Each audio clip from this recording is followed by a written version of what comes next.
Do you ever feel like uski kameez meri kameez se safed kaise? You know, somebody once told me very interesting. He said there's a difference between passion and obsession. As human beings, there are only two genuine problems. Rest are all our own creation. So my friend Ranveer called me up the other day. And no, this has nothing to do with the Ranveer you're thinking of. But yes, I'm talking about someone just as exciting and full of life as him. No event, no party, no casual catch-up is complete without his live wire presence. I was ready to hear yet another invite to a rocking party. Already started planning for clothes, themes, when I heard his voice drop suddenly. Priti, I'm done pretending. I'm tired, he said. Tired of being the joker of every party. He said that he's been this character for so long that sometimes people forget he's human. He forgets he's human. Well, as a doctor, I'm used to being a bouncing boat to all kinds of people going through various challenges. If this sounds like you are a dear one, this is about to get more interesting. For all the adulation you get, your mind's on a whole different track. When you're home alone, you feel low, sad, weak, anxious, up to no good. I feel you. In fact, you're not alone. There are so many others like you who are feeling just like you right now. But there's one thing I want you to know. No matter how your mental health is, it doesn't make you different. It only makes you human. I'm Dr. Priti and this is the Pretty Healthy Show. I'm a practicing physician, a yoga practitioner, and a massive mental health evangelist. Yes, I take mental health very seriously. Today, let's take a step closer by talking about it with my esteemed guest for the day. Now, this iconic director is someone who is widely recognized and adored throughout the country. And he's forged his own legacy through sheer talent and fortitude, not to mention discipline and commitment. Ladies and gentlemen, please join me in warmly welcoming Mr. Raju Hirani. Thank you, Rajuji. Thank you so much for coming on my show. It means a lot to me. Pleasure being here. Thank you. Yeah, I've always admired you for your films. You know, they address these social issues in the society. So thank you for making great films. And I hear your new film's coming up, Dunki? Dunki, it's called Dunki. Dunki, okay. Still going on. It's in the Still process, going on. yeah. Can I ask what's it about, or No. is it still a big secret? Not okay, yet. okay. Well, thank you. Thank you for being on this health show. Shall we dive right into our heart-to-heart segment? Are you ready with some Absolutely. questions? Okay, Absolutely. perfect. So, how's your day today? How are you feeling today? Let's start from there. Tell me in 5 words. 5 words. Yes. I'm feeling good. 3 Good. words. 3 words. No. Good is 1. Okay, 4 more. Oh, like that? Yeah. Yeah, I'm good. I don't know. I thought it was a formal question. How are you feeling? And I said, I'm feeling good. You know, I have to tell you a story. Once I was walking with Salim Javed, Yes, yes. Salim Saab. So he walks at Bandstand and I used to come specially to walk with him so I could hear him talk. A Okay. Great talker. You always get great words of wisdom. While you're walking, a lot of people come and say, how are you? This kind of thing. Uh-huh. So one man came up, walked up to Salim Saab and he said, "Kaise hain sir?" He said, "ठीक हूँ." Then he complained. He says, "क्या sir, आप मिलते ही नहीं आजकल?" And he says, "मैं इसीलिए नहीं मिलता हूँ आपसे क्योंकि आप जब मिलते हैं complain ही करते हैं." So it just reminded me of the story that it's a formal question. How are you feeling? You're feeling good. You can't complain. No, I'm not feeling good. I'm very bad. नहीं और बताओ. Good enough नहीं है. Good काफी नहीं है. Okay, I'll take that. Whatever you feel, you're supposed to say you're feeling good. Good. I'll take that. So Rajuji, you've created such great movies, funny movies, bringing so much love and laughter to the audience. What do you think of all the sadness, pessimism, stress, anxiety, depression surrounding us today? See, I don't think it's something which, all this stress is not something which is today. I think it always existed. People were anxious or depressed even in earlier times. I think we have just got more aware of it now. Maybe it's a little more now, but it's not that it didn't exist. The kind of world we live in, we will have to be living with certain amount of anxiety, certain amount of stress because actually what is stress? I think stress is... Yeah, what do you think stress is? I think stress comes from expectations. When your expectations are not met, I think that's stress. Then you feel stressed. Somebody defined it very well with this. Stress is actually the gap between expectation and reality. There's reality, there's expectations. The bigger the gap between them, higher the stress. You want something, you're not getting that, that's causing you stress.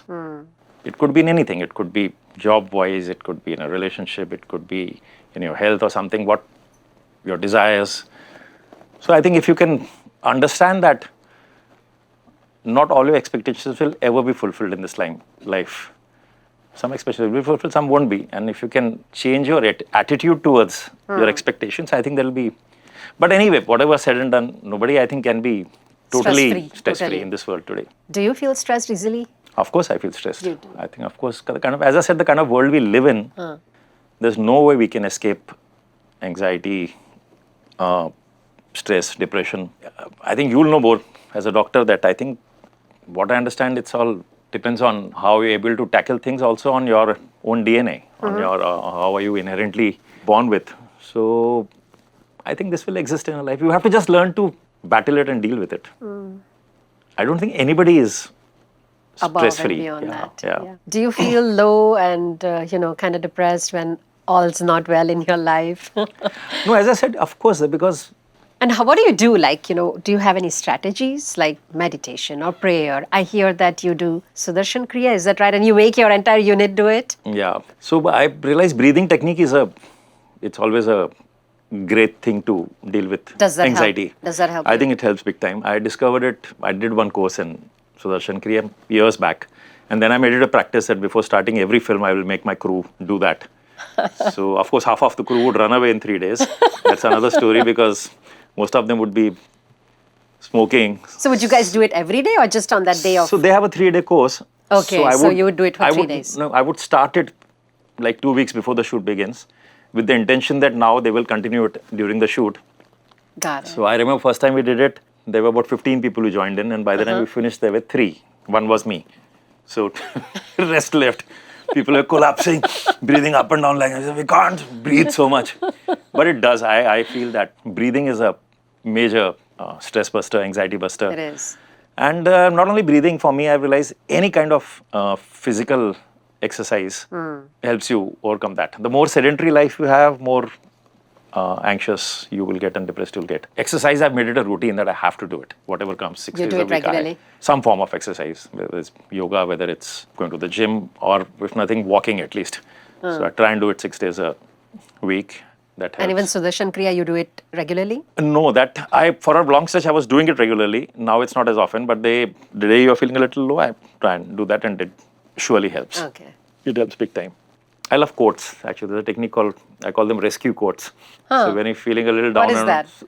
So I've made a list of words of wisdom from wherever you read them, I just keep them somewhere, and when you're a little down, you go and read them, and that gives you peace, inspiration to, and finally you say, yeah, it's okay, everything is okay. Nothing is, yeah. I love that one. I love that line. I read this somewhere or maybe heard you talk about this. Your prayer, your favorite song is Humko Man Ki Shakti Dena. So it's probably similar to what you just said, the quote. So it's words. Eventually it's whether they might come in a song, they might come as a quote, they might come as a poetry somewhere.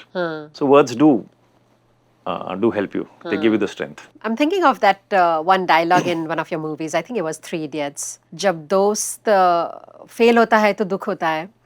जब दोस्त first आता है तो ज़्यादा दुख होता है. I think that's hilarious, but also at the same time so true in this day and age. That peer pressure mindset. And the reason I bring this up is because our youngsters, they suffer from this a lot these days. School, college. Your industry, for example, I'm sure there's a lot of peer pressure. Do you ever feel like uski kameez meri kameez se safed kaise? No, fortunately, actually, I've managed to somehow steer clear of all kinds of... see, what is this when you are actually competing with somebody? Exactly. It's a competitive spirit that he has it, I don't have it. Yes. And social media actually has made it worse today because everybody putting in. I in fact laugh at it when I look at it. People are eating somewhere. They are more busy posting pictures of what they are eating. They're changing the clothes they are putting. I shouldn't be naming people, but there's a school friend of mine who puts in a group 2 pictures of his every morning selfie. One he takes his shirt like this, then he tilts the camera and takes his pant like this and posts it every day. Now, why am I interested in but when I think it from their point of view, it's actually they're seeking some validation. They're seeking validation. People are seeking validation from somebody else.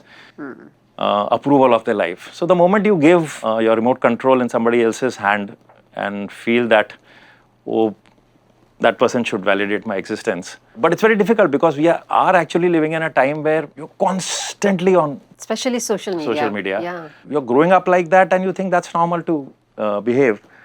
So that will cause. And it's an ego thing. It's finally, human mind is about satisfying your ego. I think you want to feel superior than everybody else. And to some extent, our brain is wired that way. Yeah. So, to no fault of theirs. Yeah, yeah. But then you said you've steered away from it. Any particular strategy, or you just, that's how you are? I've steered away from social media. I'm not on Facebook. I'm there on Twitter and Instagram, but that I don't handle it. That's purely for film promotion, so I don't go that path. So I've not indulged, so I've escaped, I think. I've not indulged too much into seeking approval in that sense, so I've managed to. But do you ever get FOMO, your fear of missing out? No. If you're not on social media? No, okay. No, I'm happier. Fantastic. Other way around. Good. I think, that's the kind of mindset we need to develop. Is that your happiness mantra?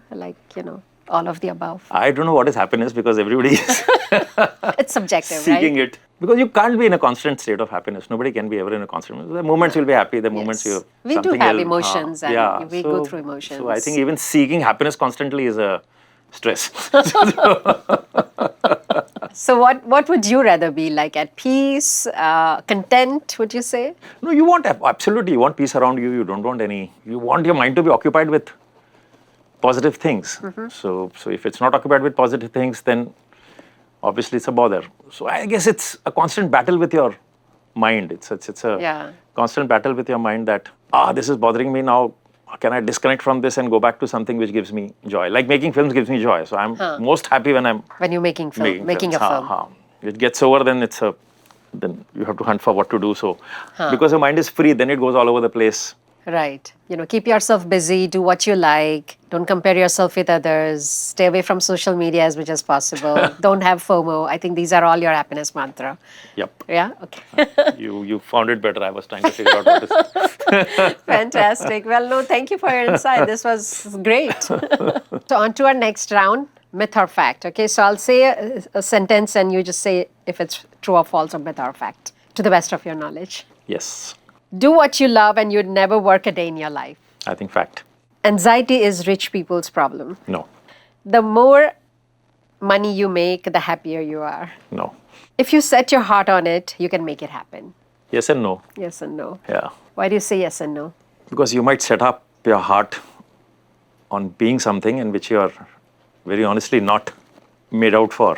It's like a turtle deciding to do a 100-meter sprint, but he's not actually made out for that.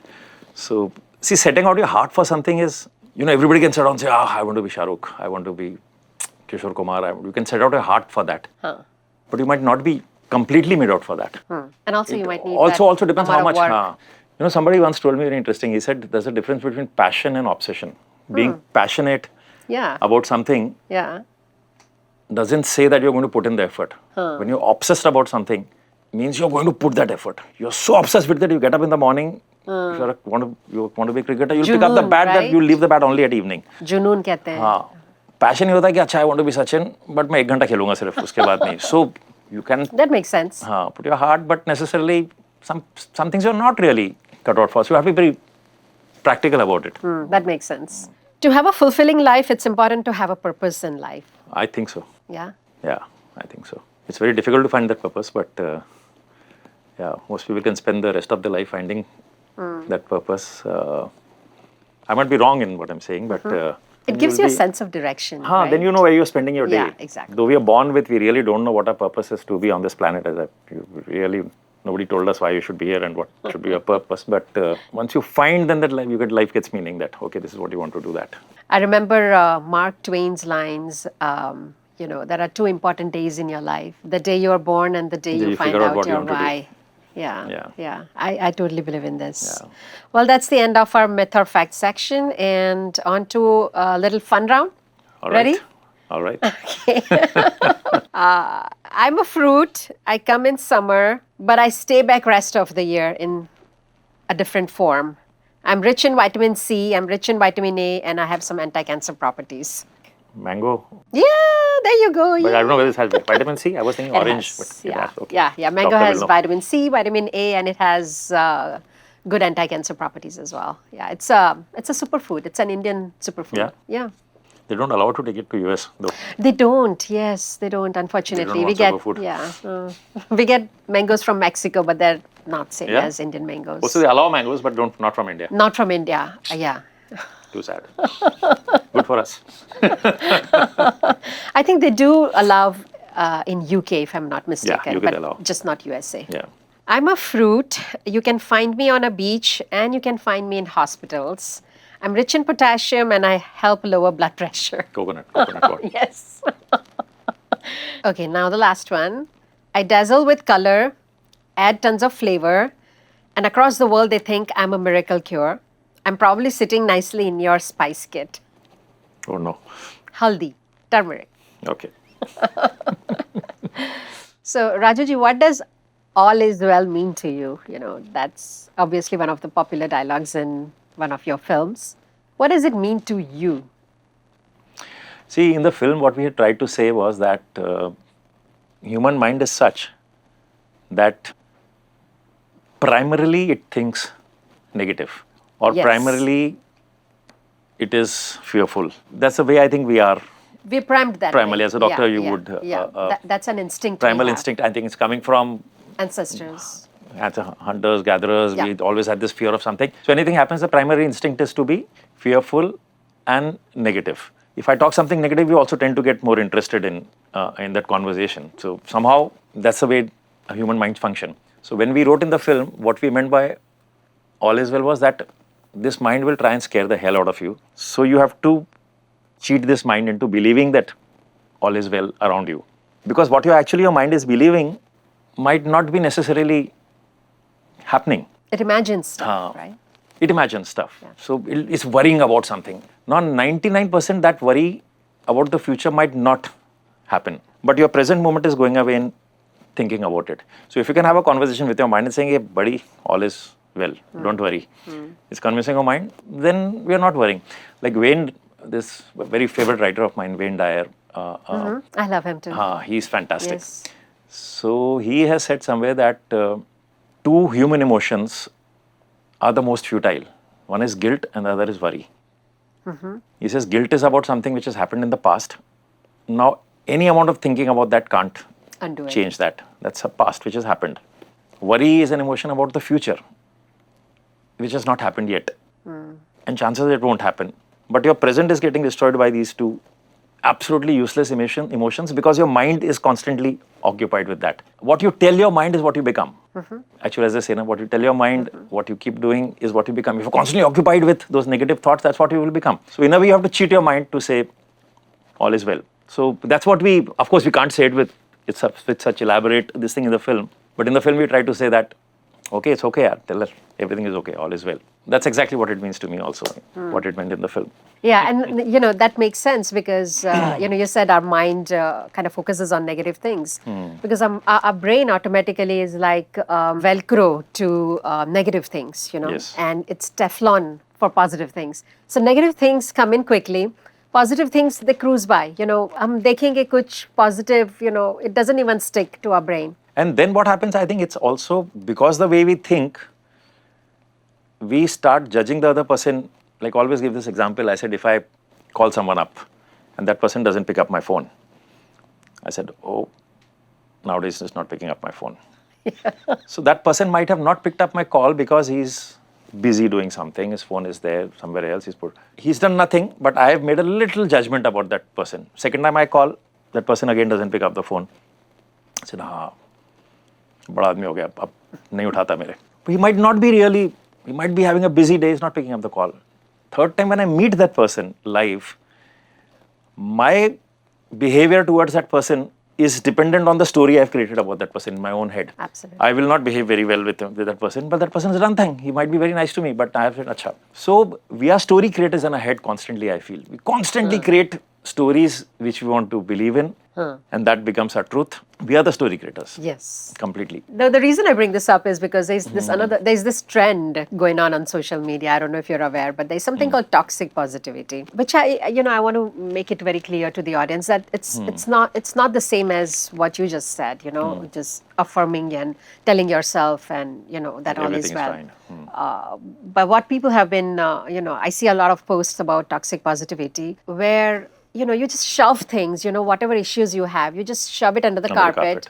And you just pretend like, everything's okay, and you just put on a smile and think like everything's okay. But then those issues, they come back even bigger. So yes, on one hand, you need to tell yourself all is well, but on the other hand, you have to do what you need to be. Absolutely. By all is well, I'm not meaning that by saying that things will change. Yes, yeah, I understand. You have to deal with it. You have to deal with it. So I'll tell you the story. I was in China once, and there's no concept of God, religion. Correct. There, actually. And I think I was doing PK then, or it was post-PK, which was a film about religion and God and this thing. And I think why people go to a temple, a mosque, or a church is also because the problems as human beings which we can't solve, we need an anchor somewhere. So we're anchoring our hope that, okay, this problem I really can't figure out how to solve. God, help me out of this situation. So I asked somebody there, I said, what do you do when you have confronted with a problem? There's no God for you. What do you do? So that person gave me such a fantastic reply. He thought about it and he said, we sit as a family together. We have a diary. And then I put the problem in front of everybody. And then people come up with solutions and I make a note. And over days, I find a solution. So that's a practical way of, sometimes solutions might not come in as easily. It might take its own sweet time or might not come. But yes, of course, the way to deal with it is that you have to find a solution to your problem. You can't just sit back and say no by just affirming. Yes. Things will get okay. Exactly. Possibly what they're meaning by saying affirming is for that moment, otherwise your mind will be occupied with negative thoughts of horror. So I think everybody's still, when people do these things, they're still trying to somewhere find, it's just that they get diluted in the way they are, when they reach the world, things change. They're not necessarily meant like that, but it's like it's a generation loss. Over a period of time, things get changed and it becomes ritualistic. But if you look at it logically, everything is an effort to solve human issues. Yeah. And if you are able to convince yourself someday, actually, I strongly believe that as human beings, there are only two genuine problems. Rest are all our own creation. One is health. If you actually lose your health, suddenly you realize your bloody heart is not functioning, your kidneys are failing, something, there's a genuine, you've got cancer or something, there's a genuine problem over which you have no control. Or it's abject poverty, where you can't survive, you don't know where the next meal is going to come from. Rest is, I think, self-created. Yeah, I would agree with you on that. That goes for health issues as well. 85-90% are, they could have been prevented. Just because of, the reasons you just mentioned. Only there are 5 or 10%, like genetic issues that causes heart problems or cancers. Those are, unfortunately, they cannot be prevented. But, most of these are created by us, our lifestyle, the way we think, the way we eat, the way we move our body or don't move our body, the way we sleep or don't sleep, these are all created by us. Fortunately, there are ways around it, but unfortunately, there's a long way to go. So follow your dreams, believe in yourself, chase excellence, and success will follow. That's the message I take from you. Is that right? Kind of. Kind of, yes. Okay, I'll try this recipe. Thank you so much for coming on the show. It really means a lot. And thank you so much for your time, for your wisdom, your insights. Thank you so much. I had a good time. Now for my last and favorite segment, because it's all about you. According to the World Health Organization, 5.6 crore Indians suffer from depression and 3.8 suffer from anxiety. I want you to know that mental health is real. I'm leaving you with 3 tips to help you cope better with mental health challenge. Number 1, spend 20 minutes in nature every day.